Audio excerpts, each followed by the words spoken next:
Hey folks, Day Hiker from the 6 here, and today I'm cleaning out my outdoor storage compartment, and I thought what better time than to show you what I have in that compartment. Basically, I think what I have here on this table is what you would need if you're a new RVer to get started in camping in Ontario. Get you everything you need for electrical, safely hooking up, safely detaching, making sure the trailer doesn't roll away from you. I've added and taken away a few things over the couple of years that we've had the trailer, and I think I've dialed it in. So I wanted to share that with you. If you're a new RVer, this hopefully will be helpful for you to know what you need to get when you get your trailer. So the first thing I'm going to do, this is not any kind of RV gear, but this is just a shelf. It just gives me a place to put the barbecue and allows me to store some stuff underneath the barbecue. So I'm going to put that in first. So next we're going to go through the water situation. So what I'm carrying is two hoses. They are both 25 feet long, and it's a bit of redundancy. Also, if we did have a site with water and we were more than 25 feet away. Now here in Ontario, by and large, there isn't water available at campsites unless you're going to private parks, and we tend to camp mostly in provincial parks. So generally speaking, these don't get used. Very rarely. Once in a blue moon, we get a site with full hookups and we'll use them, but that's pretty rare. In fact, I don't think I've used them this year at all. So, but good to have them, so in case you do get lucky with that full hookup site, and in they go. So next, we are going to talk about this guy. It goes with the hoses, and that is a water filter. So we do use this pretty much all the time. So when we're filling up the rig at the fill station at the campgrounds, we will attach this to the hose. The only exception would be occasionally they have fill hoses that aren't threaded, and in that case you just have to put it in without filtering it. Now, having said that, we do not drink the water from the tank. We always drink bottled water. It's just, you know, they're sitting in the heat, and although we sanitize it periodically, I'd just rather play it safe and drink bottled water, but we still use the filter just to try to keep the tank as clean as possible. And that guy goes. What I have here are two 25-foot cables. So that's 50 feet of 30 amp electrical cord.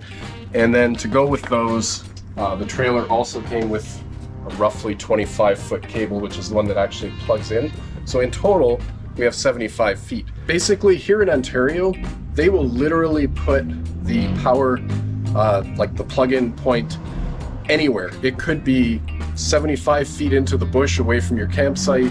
It could be, you know, at the next campsite over, and you just never know. And so this year, actually, we've used these like all 75 feet, probably more frequently than we haven't, because of the crazy pole placements here in Ontario parks. So I highly recommend, especially if you live in Ontario, that I would say 75 feet. We got by with 50 last year, but we ended up not plugging in a few times when we wanted to. So I think 75 feet is probably safe. If you have room for 100, maybe even do 100 here in Ontario. So in that guy goes. Next, I'm going to talk about the thing nobody ever wants to talk about, which this is a 100% never used sewer hose that we use for dumping black and gray. So on this particular trailer, we have the one that we use is stored underneath the trailer in this little storage unit here. So this is just an extra one that I carry in case something goes wrong with the one that's in, you know, that's actually in play. And I also keep a plastic bag stuffed in here, and that's to put over our hitch. So you're greasing the ball of your hitch. If you have weight distribution, there's grease all over that hitch. And the ball is just to put over that. So, you know, after we've dropped off the trailer at the campsite, I'll usually just leave the hitch on the car, but I don't want to get my pants or my shorts ruined. And I didn't put this on one time in our last trip, and I actually got grease all over one of my shorts. So definitely carry one of these and make sure you put it on every single time. Next, we have the wheel for the front of the trailer. Now, we don't generally use it, so you can see right now, we're just sitting in our driveway, and we just have a couple of blocks under it, and that's all.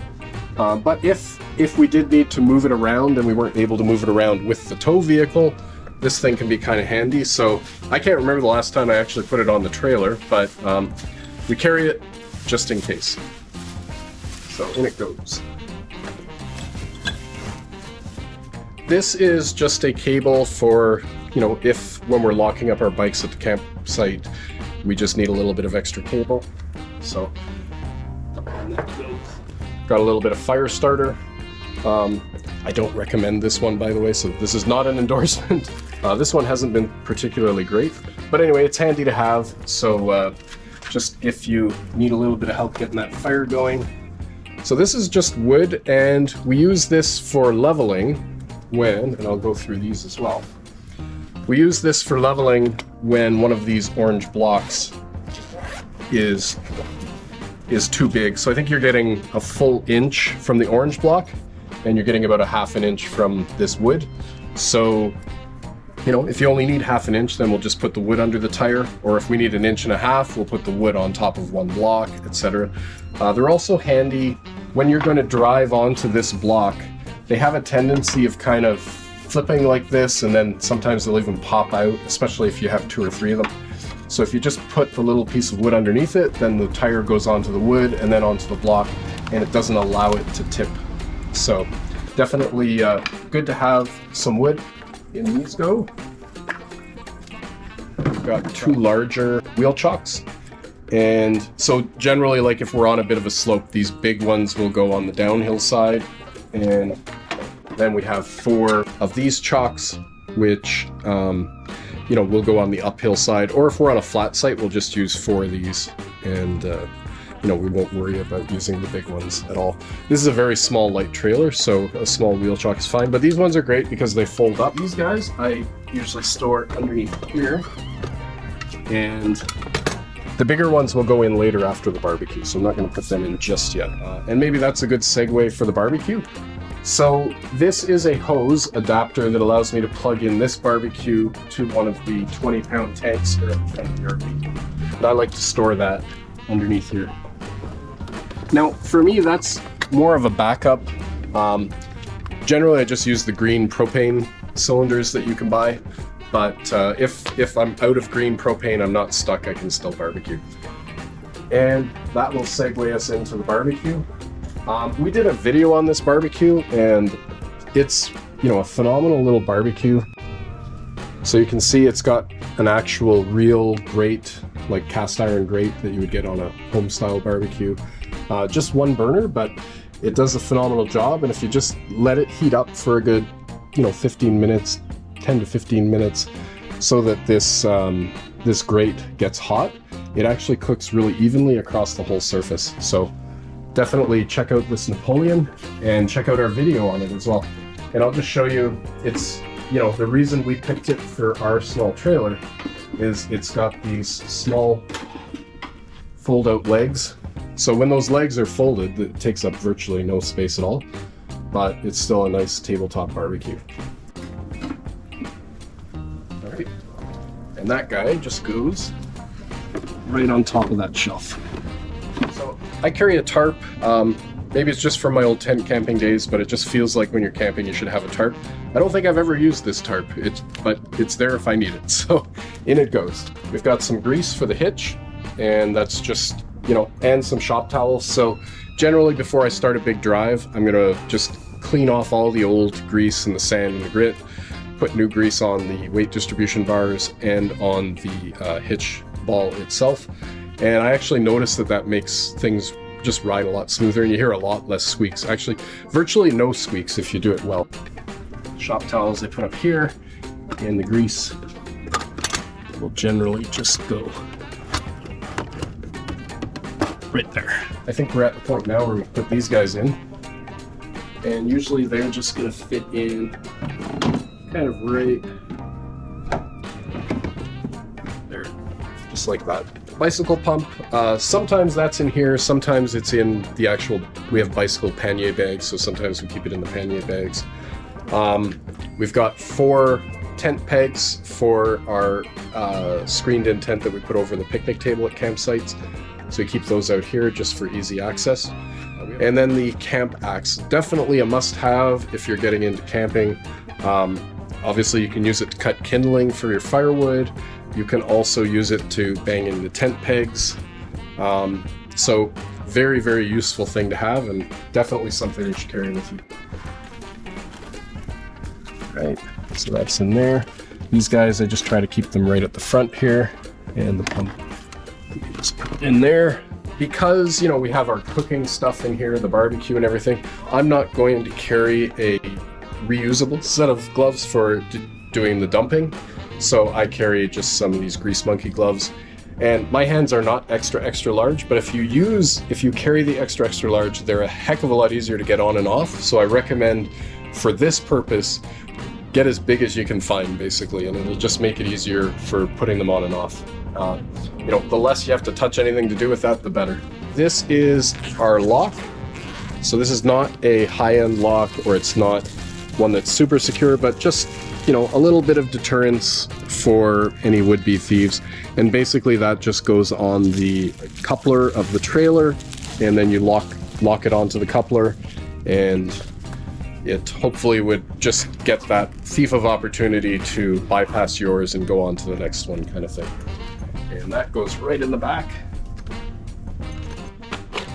So here I've just got some twine. Could be used for rigging up that tarp, or just, you know, any kind of use that you might need twine for. And then we've got our clothesline, and I think I've got about, I don't know, maybe 30 feet of clothesline there. And so you know, we just string that up and we use that to dry our beach towels and our towels that we use for our showers as well. Rags. So they're dirty, but, you know, they're not going to stay clean. So if you have to pack up your campsite in the rain, these rags are really helpful. So basically, when I'm picking up the wet electrical cables and I'm rolling them, I'll actually roll them on my shoulder, and as I'm rolling them, I just have the rag in one hand and I just pull them through like that, and that gets or 90% of the moisture off of them, so that I'm putting them away dry. So I've even done it using that method in the pouring rain and been able to get them in reasonably dry. So these are useful for that. Just, you know, if you need to wipe a little bit of grease off your hand or whatever. So I recommend having a few rags in the outdoor storage. In here, you've already seen we have the orange blocks. They're not all in here right now because some of them are underneath the tongue right now. But they do fit even when all of them are in here. And those are just going to sit on top of the electrical cable. Okay, like so. Okay, so here we have a torque wrench. And, you know, one of my biggest fears, especially because we have a single axle trailer, is should a wheel fall off, I mean, that would be catastrophic, right? And this very expensive trailer would be in a lot of trouble without one of the wheels. So before every major trip, I don't do it every day like some RVers do, but before, let's say if we're driving up to Lake Superior, I'm going to do it before we leave, and I'm going to do it before we make our way back. I'm not going to do it at every campsite along the way. And a little tip is that, so I will actually set the torque just about 5 foot-pounds lower than what the trailer calls for. So I've heard from some aircraft mechanic friends that if you set it right to the torque, you will actually tighten it a little bit more and a little bit more and a little bit more every single time you check the torque. So I just go a little bit under it to try to avoid over-tightening them over time. But this will, you know, just an insurance policy, and that can just sit right here at the front.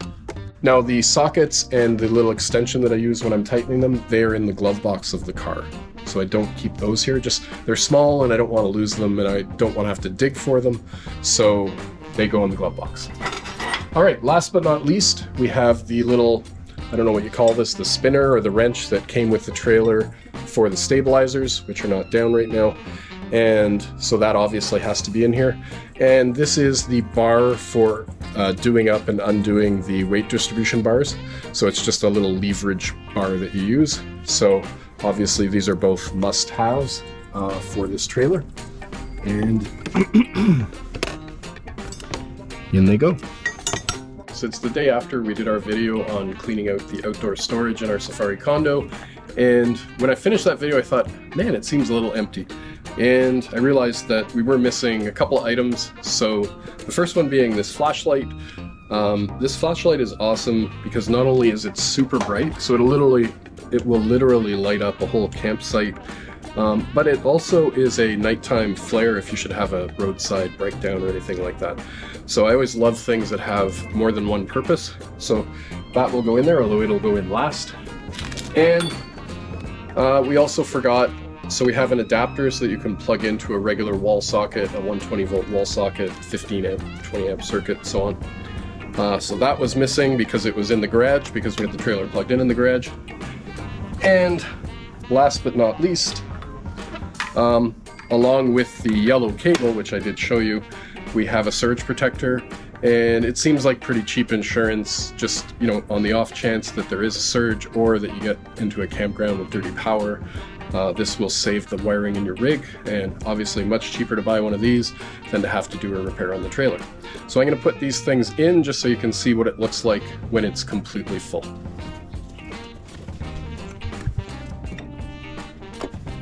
And so I think that covers kind of all of the major things that you would need to have in your outdoor storage if you're just getting into RVing. Now I know there's a million other things that could be in there, but you know, for me, this is what I need, and actually I don't want anything else. This is I think what I found that I need. I do have some stuff in the garage that I bought that I ended up not using. So hopefully you found this video helpful. And if you're just getting into RVing, or even if you already own an RV, but maybe this just tweaked your mind about one or two things that maybe you should be carrying that you're not. We've had the RV now for almost 2 full years. We've done umpteen camping trips in it. I've not, you know, ever, especially in the last few trips, found myself wanting for something out here. So I think I've got it dialed into the way I want it to be. So thanks for watching. If you liked what you saw, please hit subscribe and give us a like. And Day Hiker from the 6, out.